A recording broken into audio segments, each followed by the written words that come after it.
بسم اللہ الرحمن الرحیم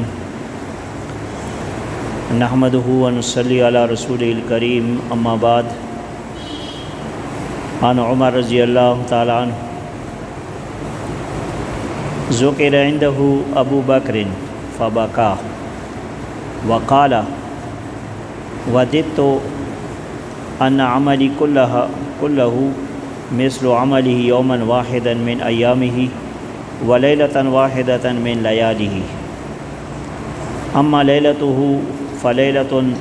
سار مع رسول اللہ صلی اللہ علیہ وسلم الى الغار فلما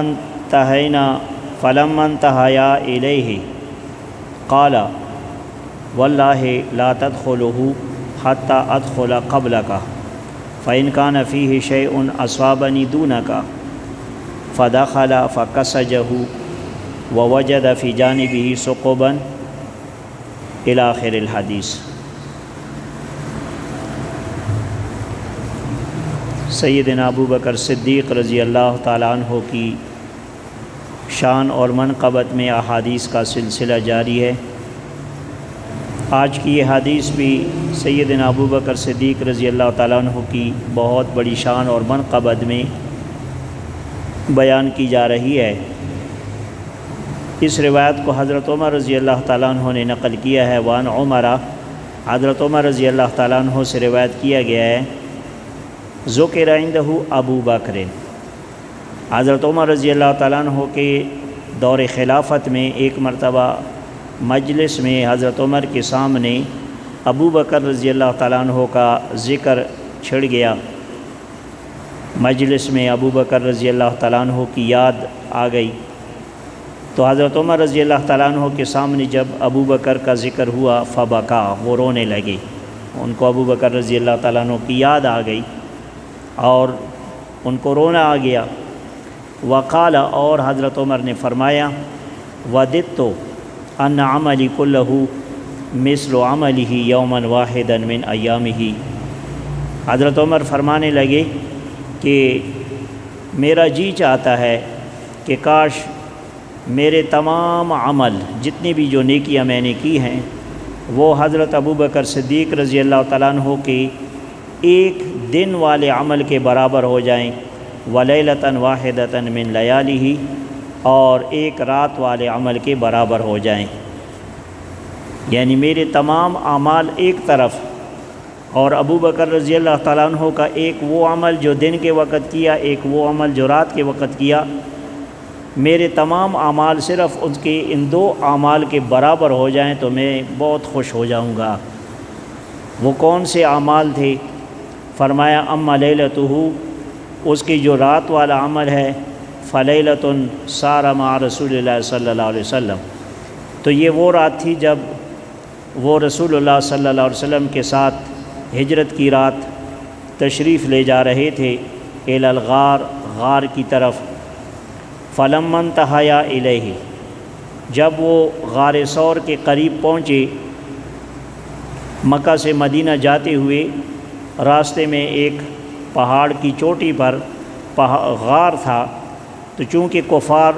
نبی علیہ السلام کی تلاش میں تھے، تو نبی علیہ السلام نے مناسب سمجھا کہ یہ رات اس غار میں بسر کر لی جائے۔ تو جب اس غار کے پاس پہنچے، قال ابو بکر صدیق رضی اللہ تعالیٰ عنہ نے نبی علیہ السلام سے فرمایا، واللہ لا تدخلہ حتی ادخل قبلک۔ نبی علیہ السلام کو قسم دی کہ قسم ہے اللہ کی کہ آپ پہلے داخل نہیں ہوں گے جب تک میں داخل نہ ہوں۔ اور اس کا مقصد یہ تھا کہ فَإِنْ كَانَ فِيهِ شَيْءٌ أَصَابَنِي دُونَكَ، تاکہ اگر غار کے اندر کوئی تکلیف دہ چیز ہو، کوئی موذی چیز ہو، کوئی سانپ بچھو وغیرہ ہو، تو مجھے تکلیف پہنچے، آپ کو تکلیف نہ پہنچے۔ نبی علیہ السلام کا ظاہر ہے کہ صحابہ کرام سب نبی علیہ السلام سے انتہائی محبت کرتے تھے، تو ابو بکر صدیق رضی اللہ تعالیٰ عنہ یہ نہیں برداشت کر سکتے تھے کہ نبی علیہ السلام کو کوئی تکلیف پہنچے، تو اسی لیے نبی علیہ السلام کو قسم دے دی،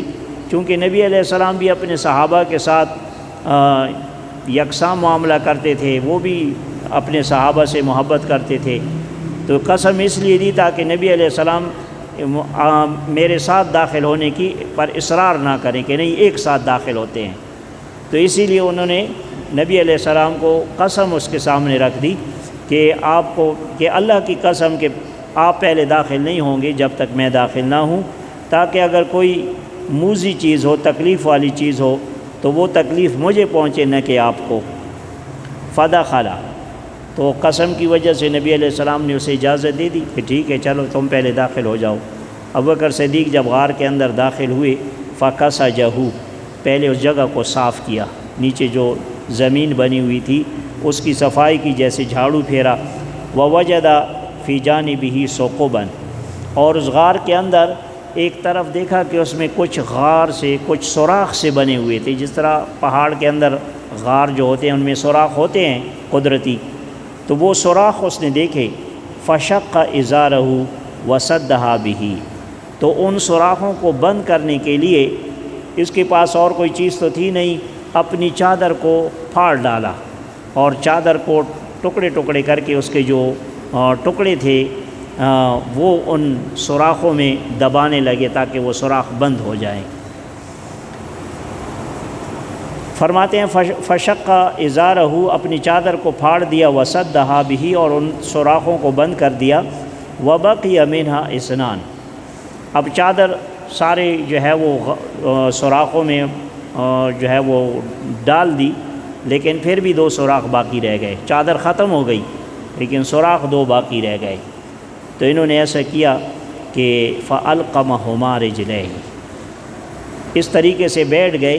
کہ اپنے دونوں پاؤں سامنے دیوار کی طرف کیے اور ان 2 سوراخ جو نیچے کی طرف تھے تو ان میں اپنے پاؤں کو دبا دیا، اپنی پاؤں کی جو ایڑی جو ہے اس کے اندر ڈال دی، تو گویا کہ اپنے پاؤں سے اس 2 سوراخوں کو بند کر دیا۔ ثم قال لرسول اللہ صلی اللہ علیہ وسلم ادخل، پھر نبی علیہ الصلوۃ والسلام سے فرمایا کہ اب یہ آپ تشریف لے آئیے اندر۔ فدخل رسول اللہ صلی اللہ علیہ وسلم، چنانچہ رسول اللہ صلی اللہ علیہ وسلم غار کے اندر داخل ہوئے۔ ووضع راسہ فی حجرہ، پھر آرام کرنے کی غرض سے نبی علیہ الصلوۃ والسلام لیٹ گئے، اس طرح کہ نبی علیہ السلام کا سر مبارک ابوبکر صدیق کی گود میں تھا۔ نبی علیہ السلام یعنی ابوبکر صدیق نے ان کو اپنی گود میں سلایا کہ اس طرح سر ران پر رکھ دیا تاکہ نبی علیہ السلام کا تکیہ بن جائے۔ تو اس طریقے سے رسول اللہ صلی اللہ علیہ وسلم آرام فرما ہوئے۔ وناما، نبی علیہ السلام کی آنکھ لگ گئی اور سو گئے۔ فلدغ ابو بکر فی رجلہ من الجحر، تو ابو بکر رضی اللہ تعالیٰ عنہ نے جن 2 سوراخوں میں اپنا پاؤں دیا ہوا تھا ان میں سے ایک سوراخ میں سے کسی چیز نے ابو بکر صدیق رضی اللہ تعالیٰ عنہ کے پاؤں پر کاٹا، اسے ڈسا، تو وہ بچھو تھا جو بھی تھا، تو اس کی وجہ سے ابو بکر صدیق کو بہت تکلیف ہوئی۔ ولم یتحرک، لیکن انہوں نے اپنے آپ پر سختی کی، بدن کو سخت کر لیا کہ ہلنے نہ پائے بدن، تاکہ نبی علیہ السلام کے آرام میں خلل نہ ہو۔ ولم یتحرک مخافۃ ان ینتبہ رسول اللہ صلی اللہ علیہ وسلم، اور وہ ہلے تک نہیں اس خوف سے کہ کہیں نبی علیہ السلام بیدار نہ ہو جائیں اور ان کے آرام میں خلل نہ ہو جائے۔ لیکن چونکہ وہ جس چیز نے کاٹا تھا بہت زہریلی چیز تھی، جس کی وجہ سے ابوبکر صدیق کو شدید درد محسوس ہوا، اور انتہائی کوشش کے باوجود باقی بدن پر تو انہوں نے اپنے کنٹرول قائم رکھا، لیکن آنکھوں سے بے اختیار آنسو نکل آئے۔ فسقطت دموعہ علی وجہ رسول اللہ صلی اللہ علیہ وسلم، اب چونکہ نیچے گود میں نبی علیہ السلام کا چہرہ انور تھا، سر مبارک تھا، تو وہ آنسو جو آنکھوں سے نکلے تو سیدھا نبی علیہ السلام کے چہرہ انور پر، چہرہ مبارک پر گر گئے۔ فقال ما لک، تو ظاہر ہے کہ جب چہرے پر آنسو وغیرہ گریں تو انسان بیدار ہو جاتا ہے، تو نبی علیہ السلام بھی اچانک بیدار ہو گئے اور دیکھا کہ ابوبکر رضی اللہ تعالیٰ عنہ کے آنکھوں سے آنسو جاری ہیں، تو فرمایا کیا ہو گیا تجھے ابو بکر؟ قال لدغت فداک ابی و امی، ابو بکر رضی اللہ تعالیٰ عنہ نے عرض کی جی کسی چیز نے ڈس لیا ہے، میرے ماں باپ آپ پہ قربان۔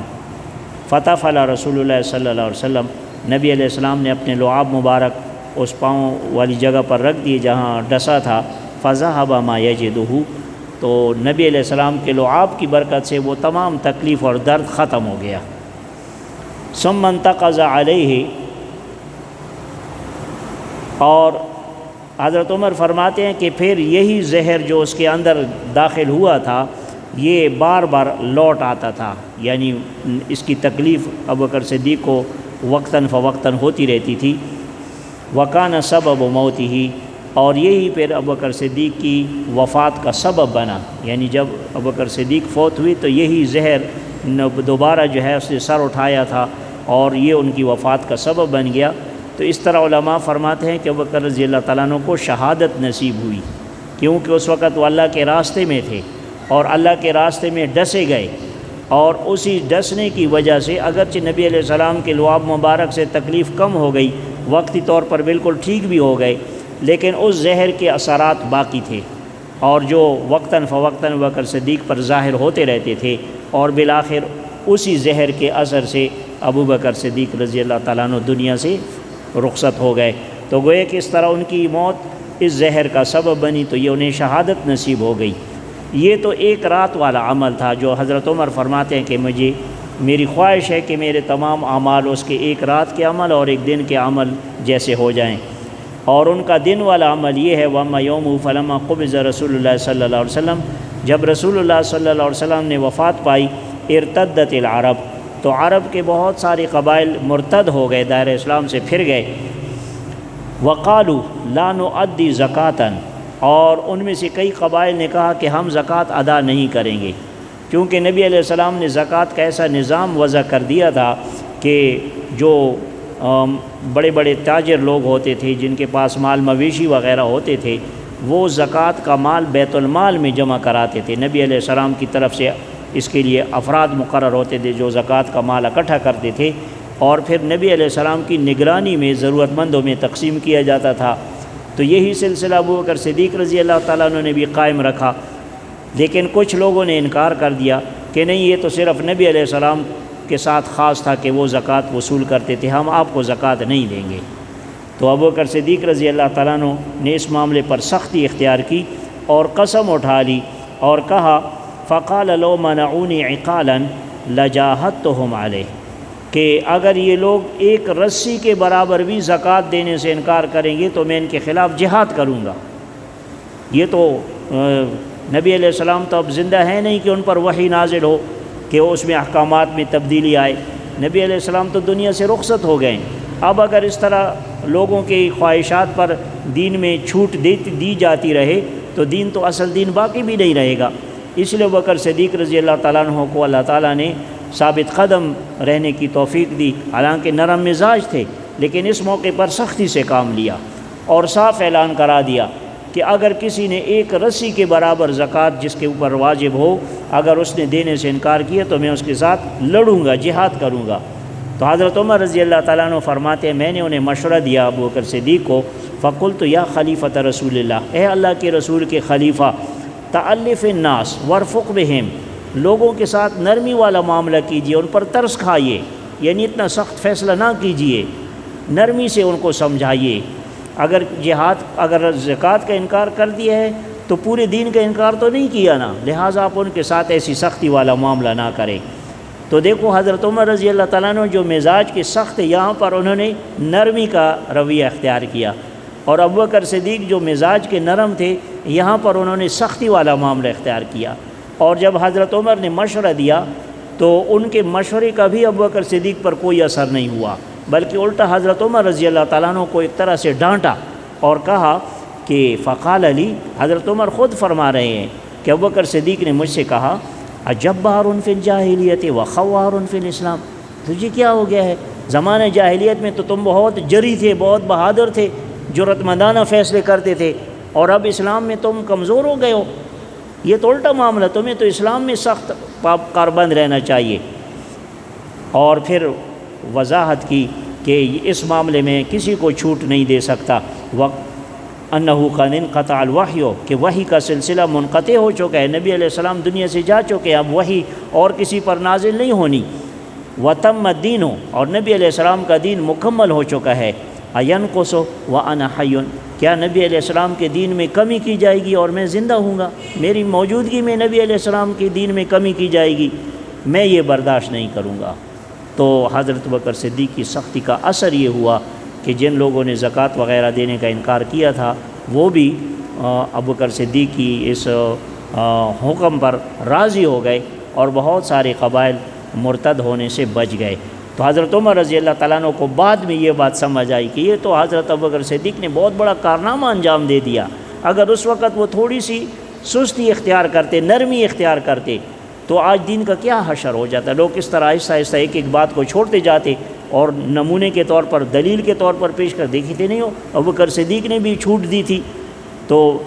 سمجھ گئے کہ واقعی ابوبکر صدیق کا اس معاملے میں، دین کے معاملے میں نرمی نہ برتنا یہ بہت بڑی اسلام کے لیے بہت بڑی کامیابی کا ذریعہ بنی، اور نبی علیہ السلام دین کی حفاظت کا بہت بڑا ذریعہ بن گئی۔ اسی لیے حضرت عمر رضی اللہ تعالیٰ عنہ رش کیا کرتے تھے کہ کاش میرے تمام اعمال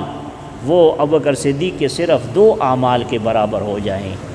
تو اس سے آپ حضرت ابوبکر صدیق کے مقام و مرتبے کا اندازہ لگائیں۔ حالانکہ حضرت عمر رضی اللہ تعالیٰ عنہ جیسی شخصیت کہ جو ابوبکر کے بعد پوری امت میں افضل ترین شخصیت ہے بالاتفاق، وہ ابوبکر صدیق کے صرف 2 اعمال کے برابر اپنے تمام اعمال کو مساوی قرار دینے کی خواہش ظاہر کر رہے ہیں۔ اور اس طرح کا واقعہ نبی علیہ السلام کی زندگی میں یہ پیش آیا تھا۔ آگے ایک حدیث آئے گی کہ ایک مرتبہ حضرت عائشہ رضی اللہ تعالیٰ عنہ فرماتی ہیں کہ نبی علیہ السلام اپنا سر مبارک میری گود میں رکھے ہوئے تھے، کھلے آسمان تلے سوئے ہوئے تھے، آسمان ستاروں سے بھرا ہوا تھا۔ میرے دل میں خیال آیا، میں نے پوچھا یا رسول اللہ، دنیا میں کوئی ایسا شخص ہوگا کہ اس کی نیکیاں اتنی زیادہ ہوں جیسے آسمان کے تارے ہیں؟ اب آسمان کتنا بڑا ہے اور اس پر تارے لاکھوں کروڑوں کے حساب سے ہیں، تو کیا ایسا بھی کوئی ہوگا؟ نبی علیہ السلام ہاں آئے، فرمایا کون؟ کا عمر۔ تو حضرت عائشہ رضی اللہ تعالیٰ حیران ہو گئی، کیونکہ انہیں تو پتہ تھا کہ سب سے بڑا مرتبہ تو ابوبکر صدیق کا ہے، اور ان کے خیال میں اتنی بڑی نیکی اس سے زیادہ تو ہو ہی نہیں سکتی۔ تو اس نے فوراً کہا کہ میرے والد کا اجر اور ثواب کہاں گیا؟ ابوبکر صدیق کا اجر ثواب کہاں گیا؟ نبی علیہ السلام مسکرا دیے اور فرمایا کہ حضرت عمر رضی اللہ تعالیٰ عنہ کی تمام نیکیاں ایک طرف، ابوبکر صدیق کی ایک نیکی ایک طرف۔ ابوبکر صدیق کو تو کیا شان اللہ نے عطا کی تھی، اللہ پاک ان کے درجات کو اور بھی بلند کرے، اور اللہ تعالیٰ ہمیں ان کے ساتھ منسلک رہنے کی، اور ان کے ساتھ عقیدت و محبت کی، اور تمام صحابہ اہل بیت کے ساتھ عقیدت و محبت کو برقرار رکھے، کیونکہ انہی کے ساتھ عقیدت اور محبت ہمارے ایمان کا حصہ ہے، اور اسی میں ہماری نجات ہے۔ اللہ تبارک و تعالی ہم اور آپ کو قرآن و سنت کی تعلیمات پر قائم و دائم رکھے، اور گمراہ عقیدوں سے، گمراہ لوگوں کے غلط پروپیگنڈوں سے ہم سب کی حفاظت فرمائے۔